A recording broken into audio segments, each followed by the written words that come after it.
Afternoon, folks. Welcome aboard. A few minutes for the audience to get on board on both YouTube and on Facebook, and then we'll get this thing underway. I'll just get the comments up on Facebook at the moment.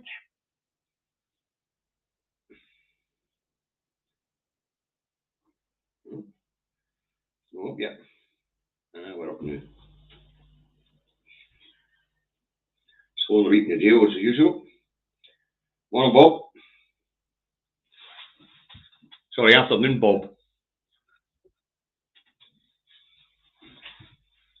Anyway, folks, as you know, there's only one Davy at the moment. The other Davy's on holiday, so it's in the truck Davy. Out the truck and in his house as usual, in his office. And Salford, North Lancashire, where it is cloudy and clammy, 19 degrees. That's the weather forecast for Salford, North Lancashire. If you want to know what the weather's like with you, look who you're in, bloody windy. As you can see, Madam Director is sitting in again today, making sure that I stay in check and I behave myself. Okay, so let's have a wee look and see who we've got on. Right, we've got hi Mr. E, hi Ali, hi Paul, Rebecca, hi Wolf Pet, Eddie, Desiree, Alistair, Wee Bird, Sandy, Sandra, hi Akis, Robert, how's things? Hi Margaret, hey, afternoon last Braveheart, hey Fiona, Lorraine, Brian, Evelyn, our office, William Weir, and let's nip across onto Facebook and have a wee look, see who's there. Hey, hi Melanie, hi Nancy, hi Margaret, hi Elizabeth, how's things in Germany, in Duisburg this morning, sorry, or this afternoon. Hi Melanie, sorry Marlene, Graham, Ali, Elizabeth, once again, hi Kevin, hi Mags, Ian, Avril, Jackie, Robert. Right, that's enough. You can't name everybody as the numbers start to fly up and you start to come in the door. Right, I guess we better get back to the start of this bloody thing here. Right, anyway, this is the two Davies. We only one Davy, as I say, Madam Director. Seem to be enough he's on board, so let's get this broadcast underway. And subject number one is the vote that's about to take place, or is currently taking place in Westminster, on the Privilege Committee's findings. Now, what the Privilege Committee found, if you've been living under a rock, this is the investigation into Partygate and whether Boris Johnson misled Parliament. Anyway, the findings of the committee were that Johnson is a liar who misled Parliament and held Parliament in contempt, or was in contempt of Parliament. Anyway, as we know, Johnson got pre-sight of the report and resigned as an MP because he was facing a 90-day suspension from Parliament, which would have triggered a by-election. Anything more than 10-day suspension triggers a by-election or a recall petition in that particular constituency. Let's get that right. Anyway, he was accused of contempt twice. So today MPs are going to be voting on it. Govey says he's no voting. He's going to vote against it. He says the punishment's too much. And the same thing has been with maybe half a dozen Bojo supporters. Sunak has failed to say whether he's going to turn up to vote at all. Tobias Elwood wasn't going to turn up to vote. He was going to Plymouth because party has briefs in military. Our party has interest in the military. But he was persuaded live in LBC yesterday to show up and vote in favour of the Privilege Committee report. So, of course, we've got a wee stoosh here, haven't we? You know, who in the political party, Tory party, civil war, of course. So, but it appears that Bojo's support is waning in the parliamentary party, and it's believed that this committee's report will be, and its findings will be unanimously upheld, well, more or less unanimously, will be the majority upheld. So, that's the big story that's plastered everywhere today, but there's an awful lot going on today. For instance, Starmer is up in Edinburgh to tell us about his wonderful ideas on a green future. Now, even though Starmer has rolled back on their pledges of spending 28 billion quid a year to transform England, basically, because Scotland's already there. Oh, Mr. Milligan watching. No. All right, Davy. Anyway, as I say, we're already well on the way.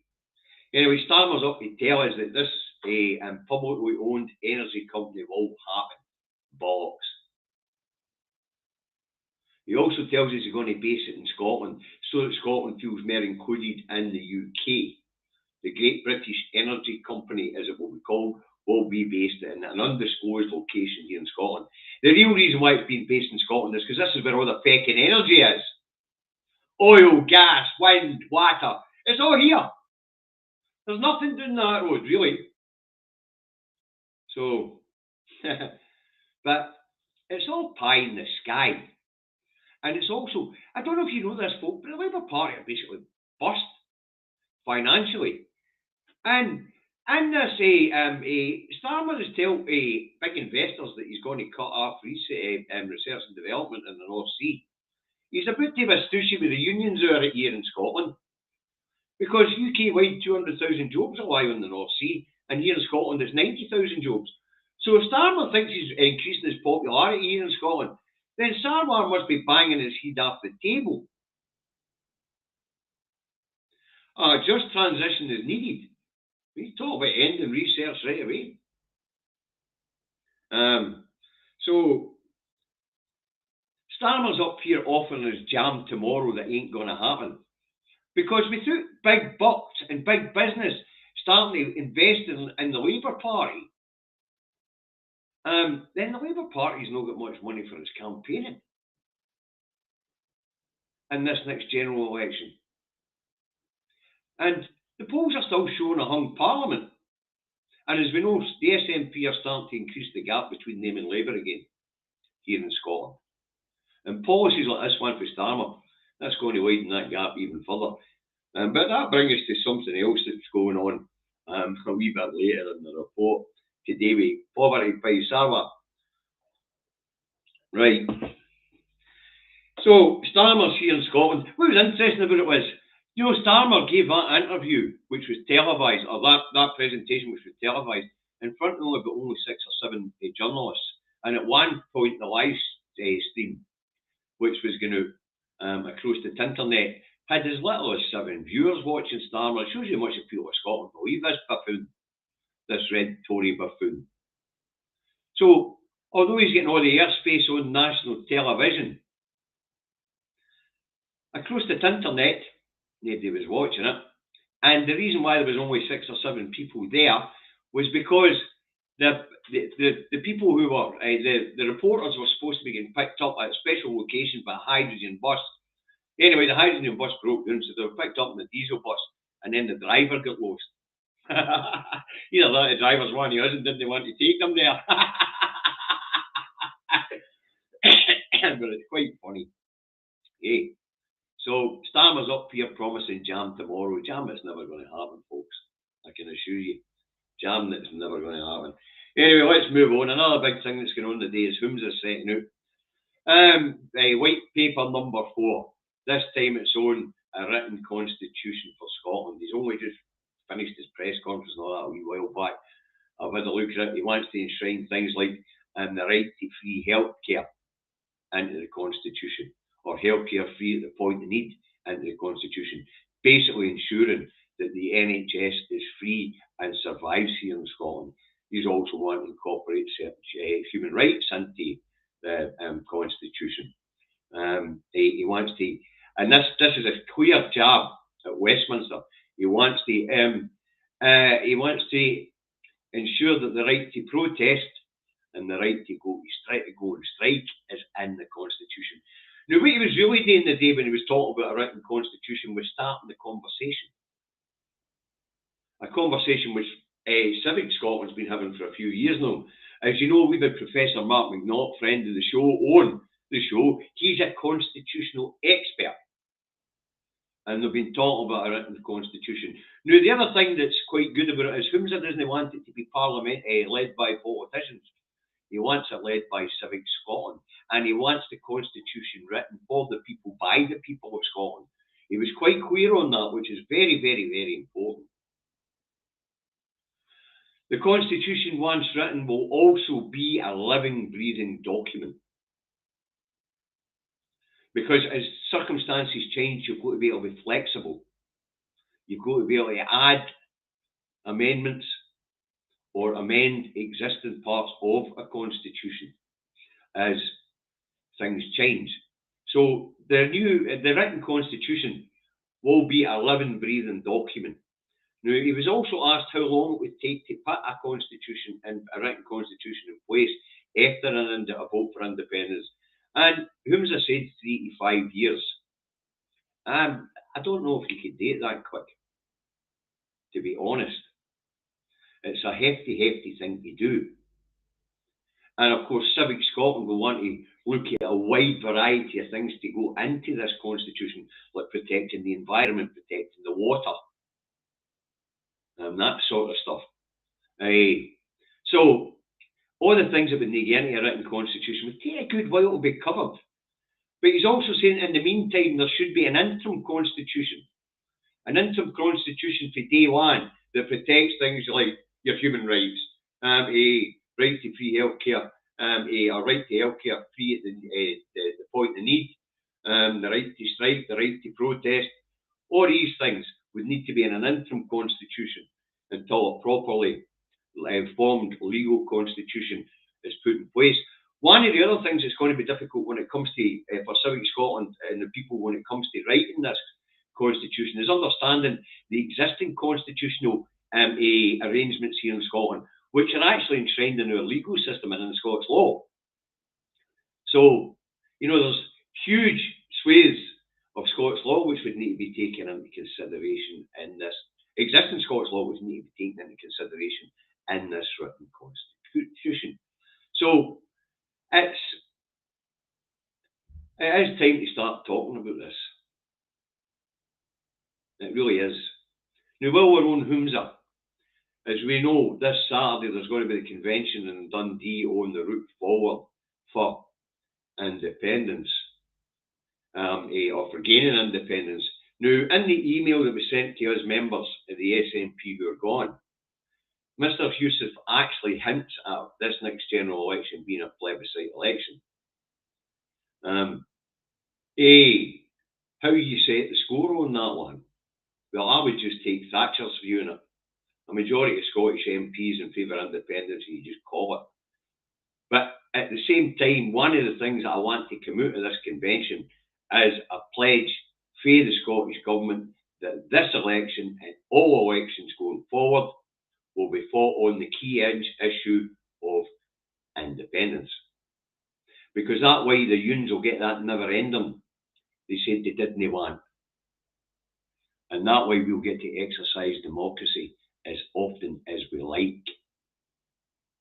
Because this idea that you have one vote on a subject and never approach it again, which is what the Unions are advocating here, nah, nowhere near.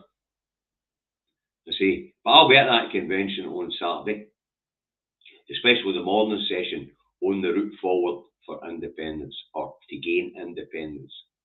But as I say, in the email that Humza sent out, he seems to imply that it is going to be the next Westminster election as a plebiscite election. So we'll see where it goes. We will see where it goes, but if you're a party member, you'll know what I'm talking about. You'll have had your email about this convention sent out last week, and you'll know what's there. We've got an insight into what Humza's thinking there. So it is. I can't live stream it, mate. I can't put it out on YouTube for my phone at this point in time because my phone says it doesn't support the ability to go live on YouTube. I could probably do a Facebook live, maybe. Maybe do a Facebook live because I can do that through my phone. But as I say, so the big story that coming out of Scotland today is, of course, no Starmer.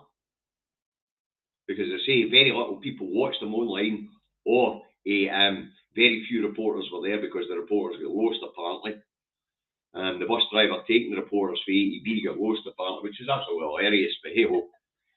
But apparently it's no unusual The lassie for the National was actually doing a podcast and they were talking about this, and what she said was, that's happened to me here in Glasgow. Hey, I get kidnapped on an electric bus when the driver got lost and I ended up in the East End. Okay. So, that was Whom's It Yusuf. So that's first 3 during 15 minutes. So right, here we go. Right. Another Tory by-election. Never mind the Dean Doris. I don't know whether Mad Nads is actually going to resign or not. But another problem for Sunak has just raised its ugly head. Over the weekend, another Tory MP, David Warburton, MP for Somerton and From in Somerset, resigns over drugs and sexual misconduct. So sometime in the next 4 weeks, there'll be a by-election in this guy's constituency of Somerton and From in Somerset.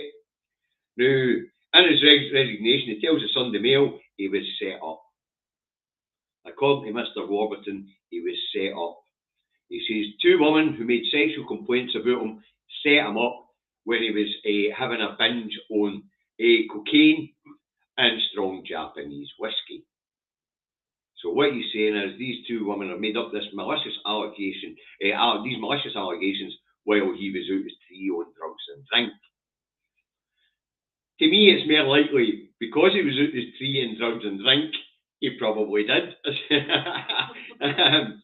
do something naughty. Because let's face it, but imagine in a national newspaper like the Sunday Mail admitting that these allegations arise from you being out your tree on cocaine and strong Japanese whiskey. Wow. You couldn't make it up, really. You know, so he got out his tree, and we're supposed to believe that these 2 women had hatched a plan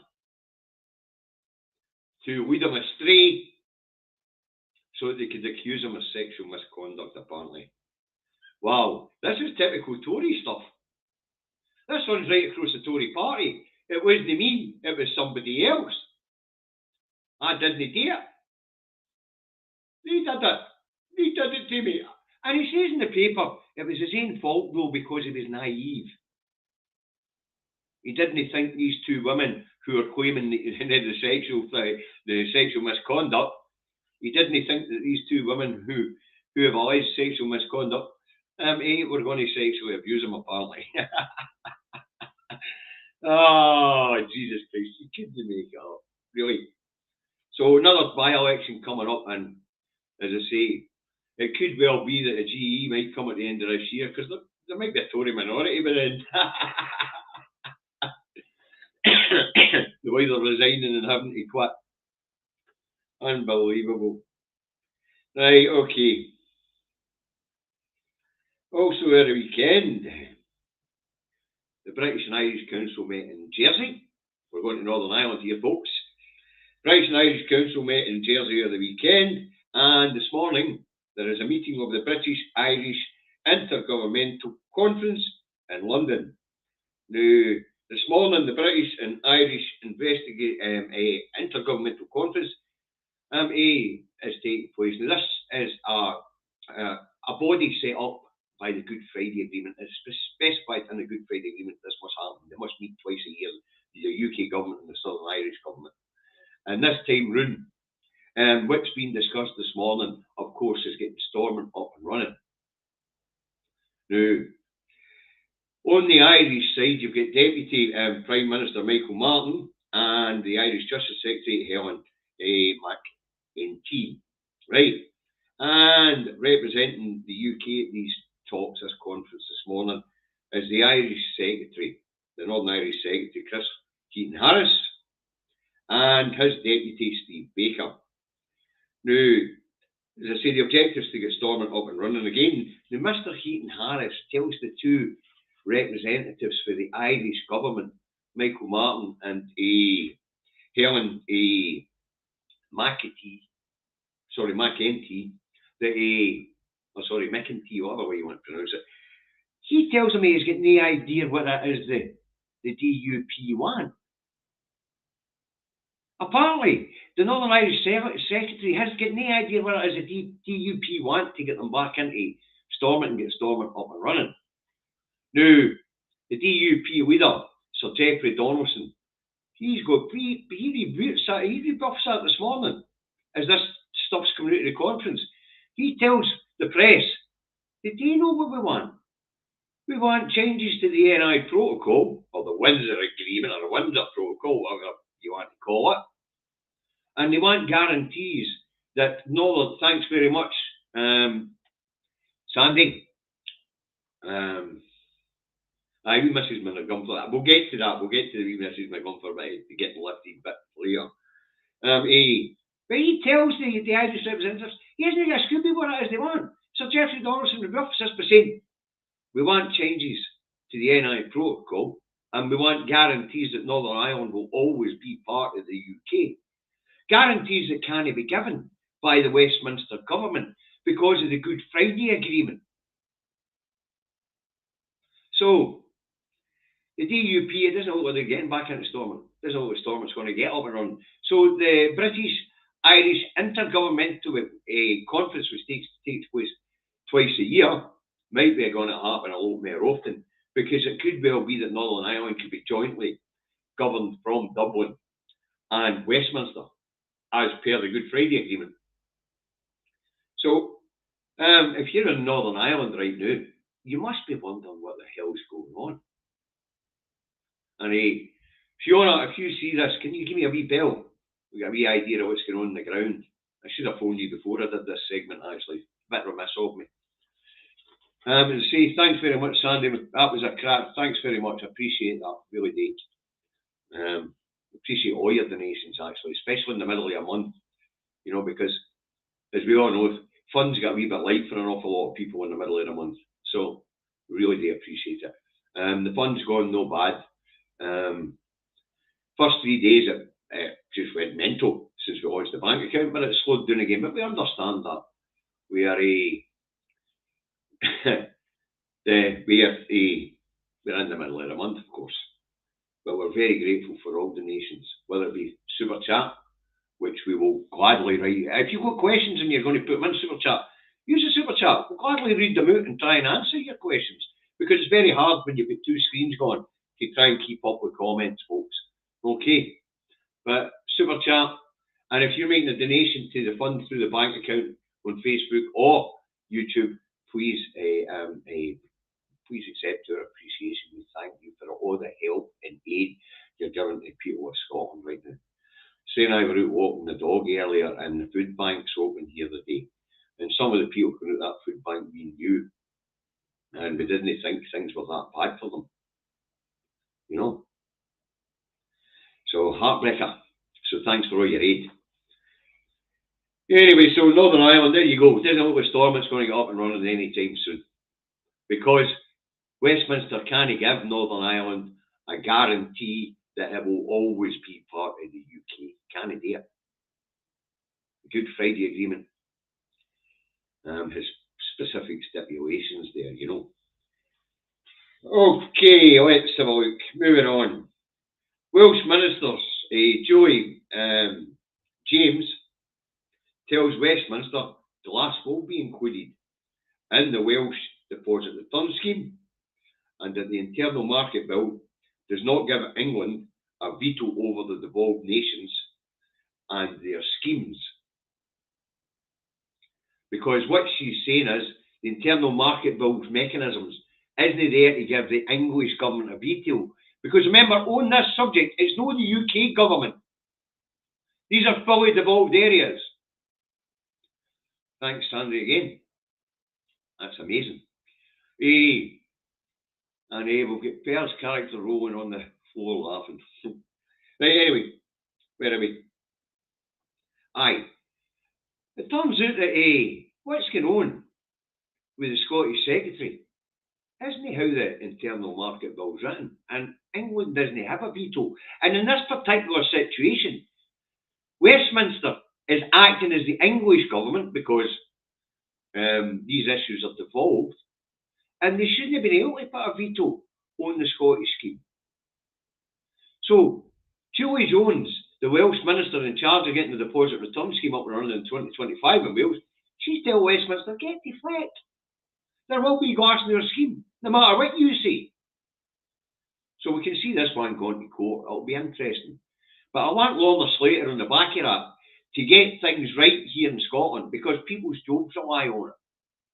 We've got the drinks industry telling Circularity Scotland, who were going to oversee the scheme and were going to be financed by the nation's favourite drinks industry, that they're not going to finance Circularity Scotland. So, as we know, it's been in the press that the people who work at Circularity Scotland are probably going to lose their bloody jobs.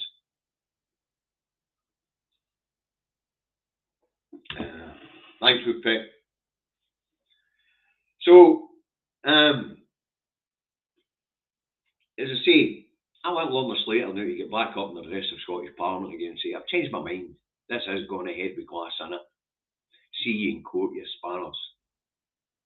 Because if the interpretation of the internal market scheme and its mechanisms are as being interpreted by the Welsh Secretary on this issue, then maybe Lorna Slater wants to pick up the phone here. And then maybe Scotland and Wales and Northern Ireland can get together and tell England, you don't have a fucking veto. All right. The two Davies. Davy handles it no problem, Nathan. But you'll be back on at the end of June. Thanks, David. It's nice to know that I'm doing all right, thanks. Madam Director there's keeping me in check, of course. But we'll see how long that goes, because we're moving on. All right. But as I say, the SNP will be weak in this one. Labour in Wales just went, get up, you Westminster. The SNP in Scotland. Did they? Wow. So either our Parliament is reading the Internal Market Act wrong, or the Welsh Secretary's got it wrong.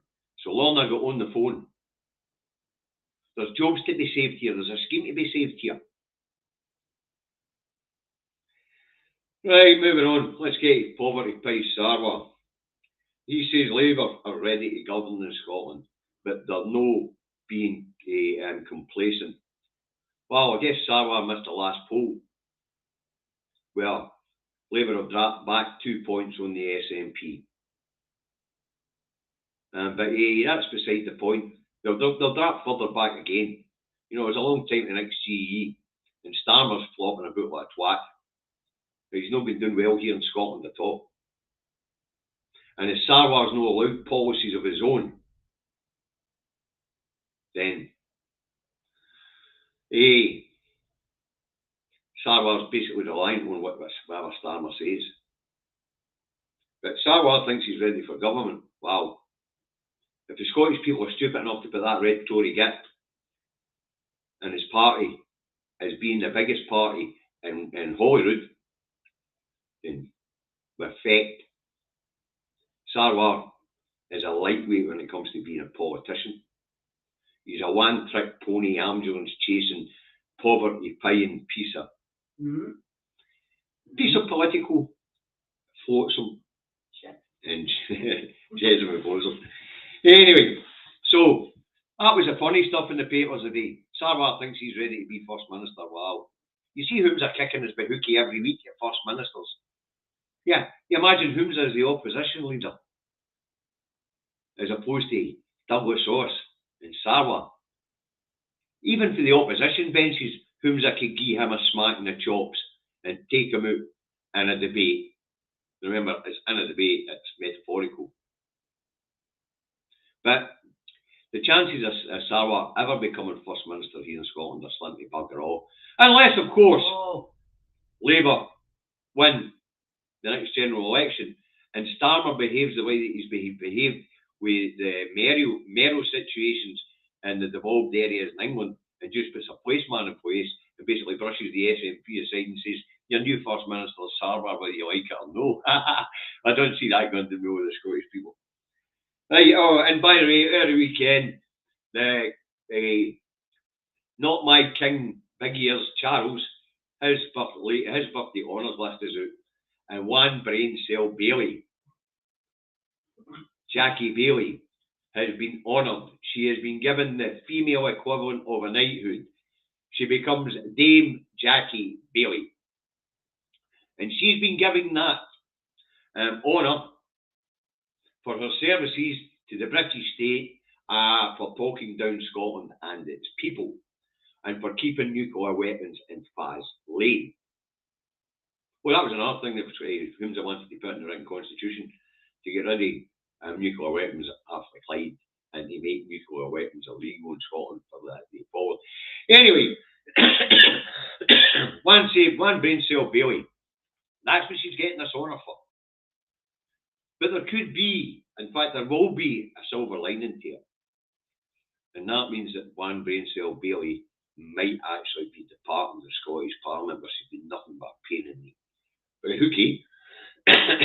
But no for anything notable, but just for talking to people of Scotland. And between her and Joanne Lamont, mind her, the one that said the Scottish people are no genetically programmed to make political decisions whilst being a politician.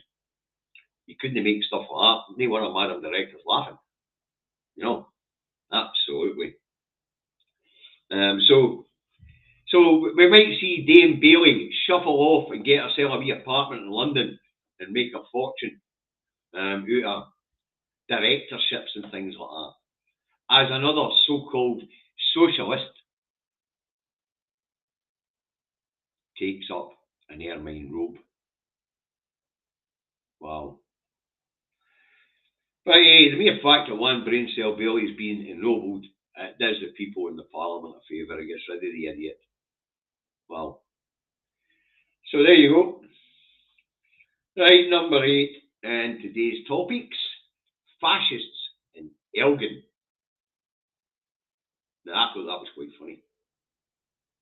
This wee guy that thinks he's Hitler, Alex Yarbrough or something like Yarbury, he comes up for England with a couple of knuckle draggers to protest outside a hotel in Elgin, which has generously decided that it will join the UK government and Scottish government scheme to house refugees. Very humane thing to do. The people of Elgin don't have a problem with them coming, as we've seen on Saturday, when this protest, when this fascist idiot come up the road, dressed like Hitler with his wee Hitler moustache. The people of Elgin didn't half give him it, did they? And they drowned him out constantly so that people couldn't hear what he was saying. I've seen a video of a wee pharmacist getting out and challenging the fascist idiot. What we do find out is that the lunatic's a labourer. He claims to be it. And then he asks her what she did. Oh, you've not got it. He tells her she did the video, and she turns around and says, I'm a pharmacist. She doesn't know where he's going with this stupid line of questioning, but it was quite funny. You'll see it yourself on YouTube. Not a pharmacist. Anyway, absolutely hilarious. But the thing is, and the big question is, why hasn't Douglas Formori, Dougie Ross, why hasn't he condemned it? Absolute radio silence. It's his constituency. There's a fascist there preaching vile fascism and frightening refugees who are already in a probable state of mental despair, having to leave everything behind and flee their country, which will probably be war or persecution. So, but not a dicky bird of condemnation from Douglas Ross. Nothing on his social media feed. Nothing in the press. More interestingly, where was the press asking Dougie Ross for a reaction? You would expect, with him being the MP for the area, that the press would have been asking him for a reaction. Doesn't seem to have happened. Unless it's maybe happened in the local paper. I'm not aware of it though. But. So, we got this mad Hitler fanatic, right-wing fascist comes up for England with a couple of knuckle draggers to protest out a hotel. And The people, good people at Elgin, put them straight. The police, I believe, had to round them up, put them in a train and ship them out. But as I say, you've got to ask yourself, where was Dougie Ross in condemning this guy? And I see somebody there. Oh, it's you, David. Don't you start, Mr. Mulligan. I'm not reading that one out. Yeah, you'll get us kicked too. Right, moving on.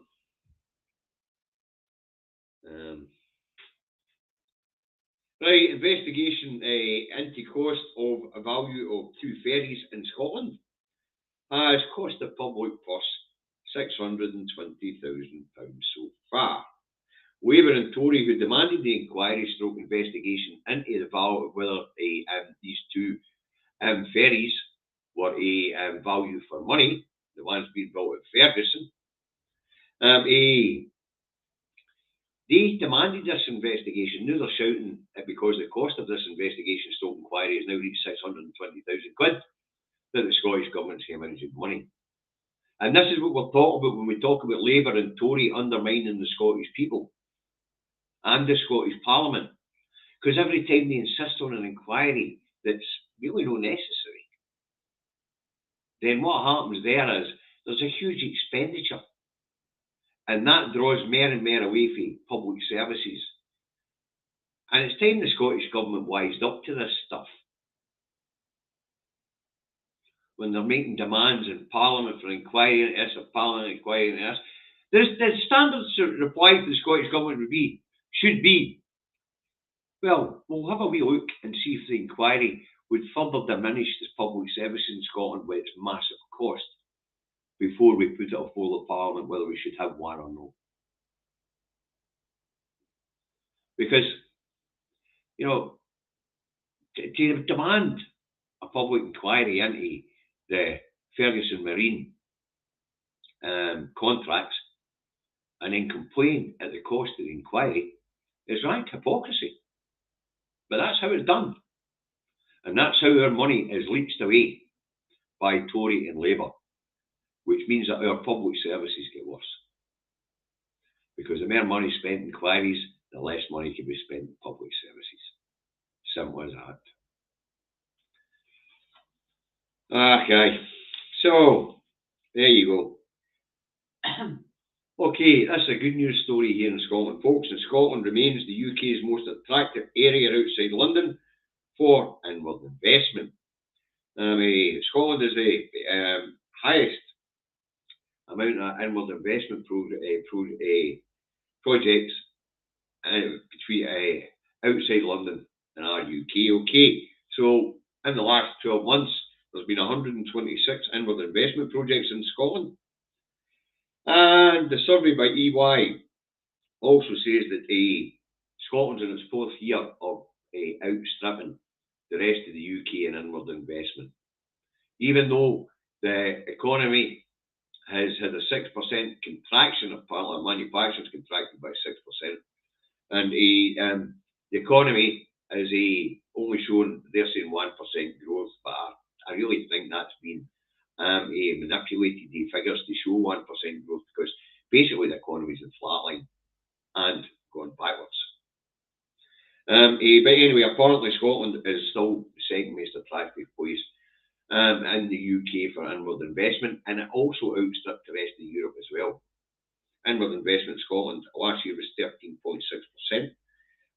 Also last year, 13.6% of new projects which were launched by companies and by the government in the UK, 13.6% of that. New work came to Scotland, which is right, punching well above our population rate. So Scotland is still a very, very interesting place for inward investment. And I do think that the idea that Scotland might become independent has got a lot to do with that. Right. We'll get to Jack Boots shortly. So there you go. Scotland is still outstripping everybody in inward investment except for London. And we'll probably soon be outstripping London because, as we know, as a financial centre, Scotland's going back, London's going backwards. Oh, Daily Blasey on, is he? All right, mate, how's things down? Right, anyway, so it's good to see that Scotland continues to thrive, even in these very, very difficult times. And that could be put at the door of the Parliament, especially the SNP, who went looking for inward investment. You know. Right, let's get Alistair Jack in his interview this weekend with a Hollywood magazine, will we? Anybody read it? Man, Jack's absolutely delusional. Anyway, Alistair Jack, who was an absolute nobody before Boris Johnson made him Scottish Secretary, where he's acting like a fascist and a Governor-General, and to me, he's still a nobody. But anyway, he tells the Hollywood magazine that Boris Johnson was very popular here in Scotland, and that the policies that Boris Johnson has enacted, can't we think of any apart from Brexit, will benefit Scotland for years to come. He tells the Hollywood magazine that when him and Johnson were wandering about in Scotland, people were quite friendly and they quite liked Bojo. But here's the thing, as we know, Bojo and Jack never ever wandered the streets of Scotland. They went to close compounds that belonged to companies who were Tory donors. And when Theresa May came to Scotland, she locked herself away in scout huts, for Christ's sake. So it would appear that Alistair Jack is delusional. He's also a liar. Because we all know that Jack and Johnson never did a walkabout in Scotland. Never. But this insignificant little runt who's acting like a fascist dictator here in Scotland by undermining devolution 9 times, as has been pointed out by Angus Robertson earlier weekend, he tells us all that we all like Bojo. Nurse! Stephen! Alistair's off his meds. Somebody phone the NHS and tell me a new set of meds to Alistair. Sarah's going to stay out in there. She wasn't expecting that. And the used guys that used to watch Indie Drug Baby would have seen that coming a mile off. Sarah nearly had a bloody heart attack. Madam Director scurried off to get her breath back.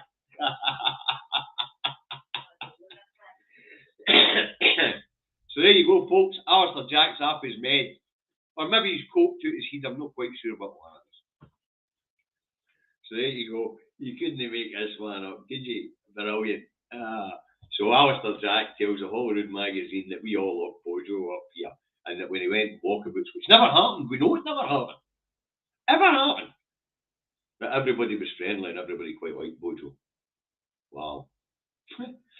The standard of... I mean, why did Hollywood magazine publish this pish? I mean, Hollywood magazine knows that Jack and Bojo never went to walkabout.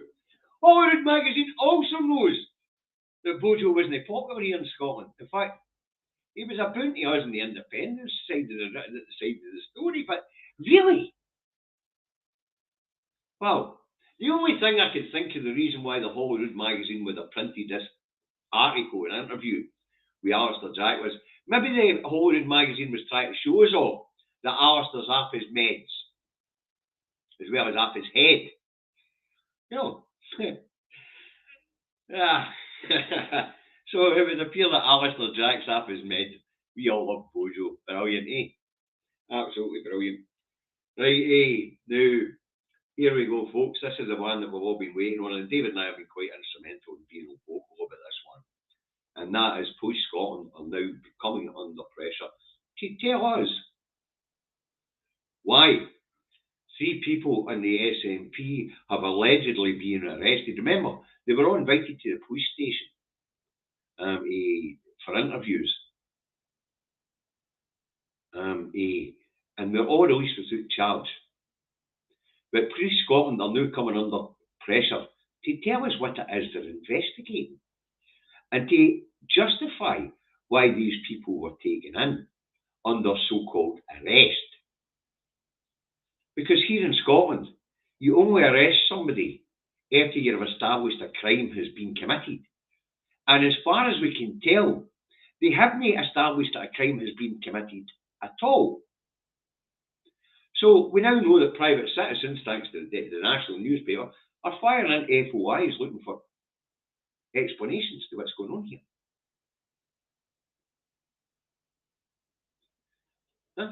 Why have Peter Murrell? Why has Colin Beattie?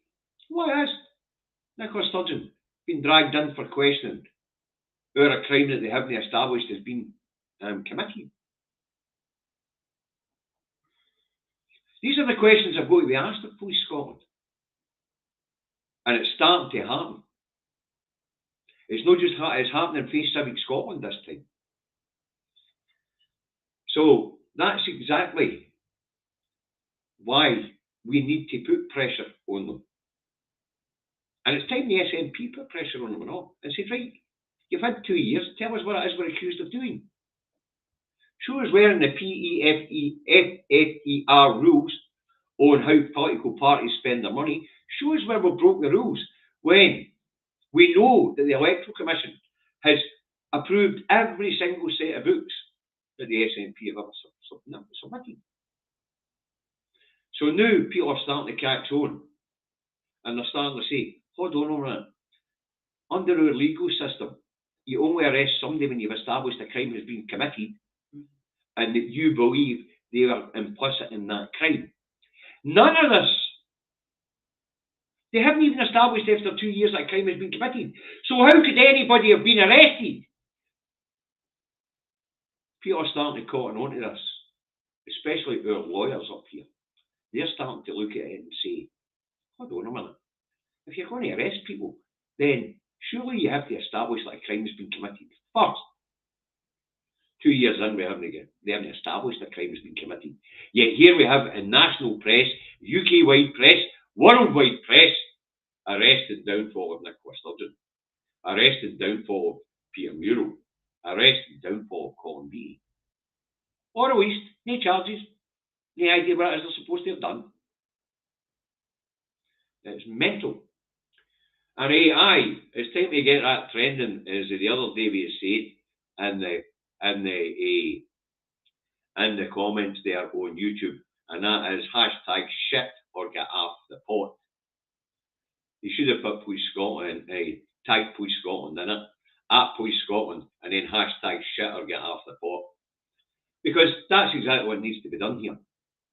So pressure's starting to go on Police Scotland. People are starting to ask, 2 years in, you're talking about arresting people when you haven't established a crime has been committed. Wow.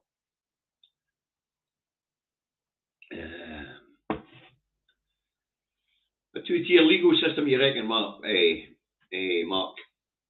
So, they say, Police Scotland, mental. Now, one of the things I want to reflect on here was what Angus Robertson was saying over the weekend, the Constitutional Secretary in Scotland, about Westminster undermining devolution 9 times now. He had no right to intervene with our MSPs want to incorporate the rights to the child under the UN Charter into our legal system. Our legal system's got nothing to do with Westminster, it's sacrosanct. The people in England might not know this, but when you cross the border into Scotland, you're no longer subject to the laws of your land. You're subject to the laws of our land, and they're very, very different. Very different. For example, in contract law, you used to do there something called the gentleman's agreement. I don't know if I've done away with that stupid thing. But contract law down that road, we have a gentleman's agreement, a verbal agreement in a contract. We don't have that here. If you can't put a contract on the table, it doesn't fucking exist. It's the same as some of our civic laws as well are different. And their criminal laws are different as well. But the UN have encouraged the UK, Scotland, as you know, to put that back through the Parliament and just pass it.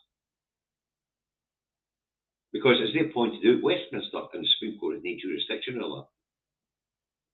None. And it would appear tomorrow, some constitutional expert is going to tell us why the Supreme Court was wrong in passing their judgment, that Scotland must have permission for England to ask itself a question. So that should be interesting as well. But Angus is right. Westminster are putting their jackboots down on us here. And it really is time for the Scottish Government to get a backbone.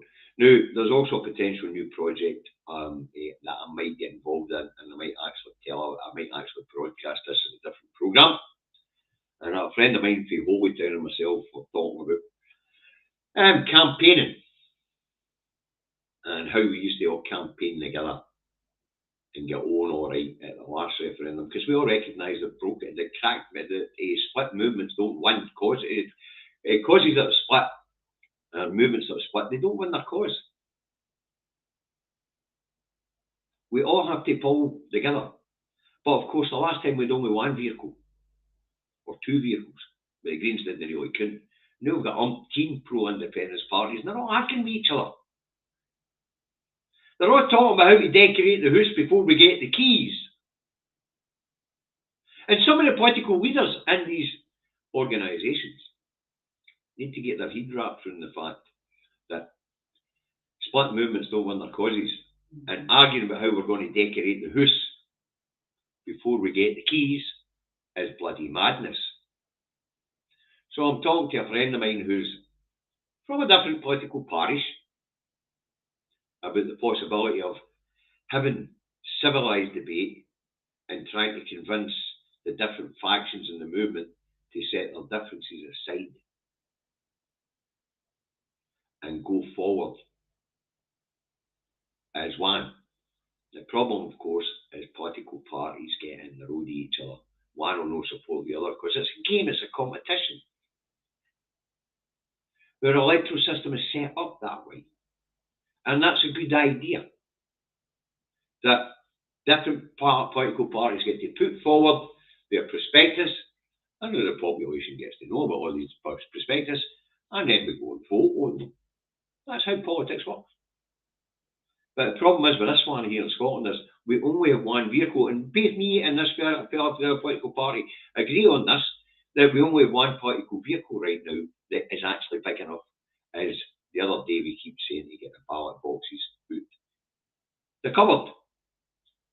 Whether that be a plebiscite election at the next GE, whether it be a pledge to hold every election going forward as a never-endum. Then, at this point in time, we have only one vehicle. But some of the toxicity out there between the different factions in the movement isn't good for the movement. So there might be a new programme coming up with myself and somebody else, and David, if he wants to get involved in it, where we will discuss where we should all be working together. And strategies for one type of election, like a Westminster election, and strategies for Holyrood elections. You know, because at this point in time, as you know, Westminster don't recognise anybody but the SNP. They don't recognise it. We've got a pro-independence majority along that road in Holyrood, which gives us a mandate to hold a vote on independence.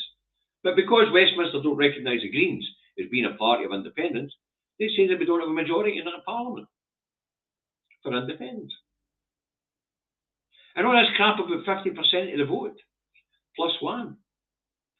Well, you could maybe apply that to a Scottish election, but not a Westminster election. Westminster election, we go with Maggie Thatcher.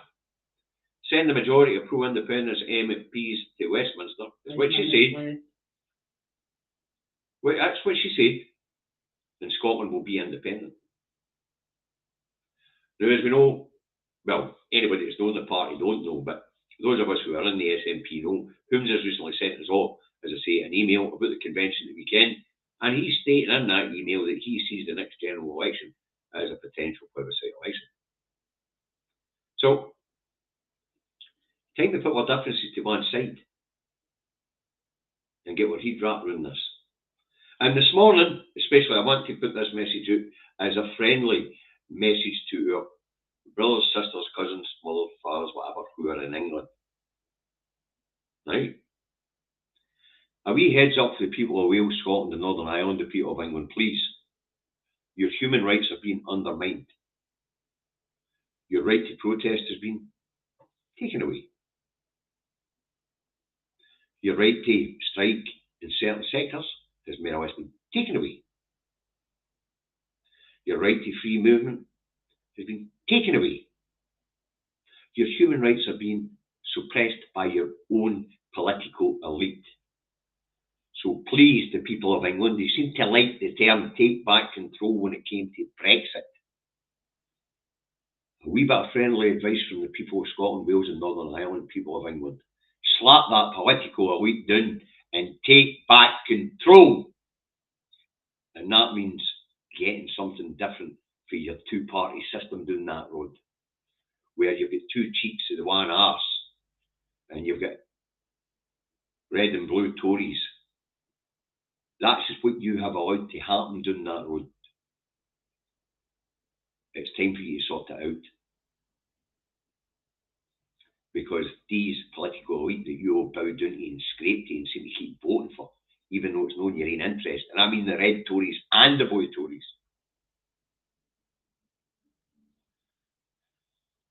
you've allowed them to strip away your rights. Stammer's not going to put back the rights that the Tories have stripped away. You have also allowed the dehumanising of other humans and the othering of other humans. Please, people of England, we love you, but you're going off the rails. It's time to get a grip. It is time to get a grip. You're doing huge damage to the other nations on these islands, and you're doing huge damage to yourself. So that's a wee plea and a wee heads up for the rest of us here in these islands. And as Julie James and Wales's tell Westminster, when you're acting as the English government, act as the English government, but stay out of your business. Because the way you're behaving down that road is baffling the rest of us. Still love you, but you need to get your shite in gear. You are having your human rights trampled all over. I'll make it 3, but hell. Right, folks, that's the show for the day. I hope you found it interesting. I hope you found it informative. No, the wee message my comfort bit was actually about Nicola Sturgeon being arrested. Right. Okay, so that's the show for the day, folks. I hope you found it interesting. I hope you found it informative. I hope you got a wee laugh at it as well. And of course, I get to raise my blood pressure a wee bit by shouting at Jack and tell him to get back on his meds and nut job. Right, now listen, if you are on YouTube, hit the like button, please. Please hit the subscribe button if you like what it is David and I do, or in this case, what I'm doing, in conjunction with the director. If you're on Facebook, remember I've got a wee problem with Meta, so don't share until I've got a chance to make it public. Give me 5 minutes after the broadcast is ended, okay? Now I want to thank all the contributors to the food bank fund today. So at the end of the day, at the end of the month, David and I will give you a total for this month, and we will tell you where the money is going. And we do really appreciate you. Times are hard. Thank you, folks, everybody who makes a donation to the food bank fund. Okay, and we mean that sincerely. Hey, so that's it for this week. Oh, sorry, for the day. That one on Thursday. I'm going to schedule another one for Thursday. I might have somebody on with me on Thursday. I don't know. I'll see if I can get somebody like Nori to come on and have a chat. But we'll see. But thanks again for tuning in, folks. Viewing figures were brilliant. We get 200 watching live. That's great. The programs generally get between 1,000 and 2,000 views and watch back on Facebook, and we get about 800 odd watch back on YouTube. Absolutely brilliant. Thanks very much, folks. We really appreciate your support. Now, this has been the two Davies.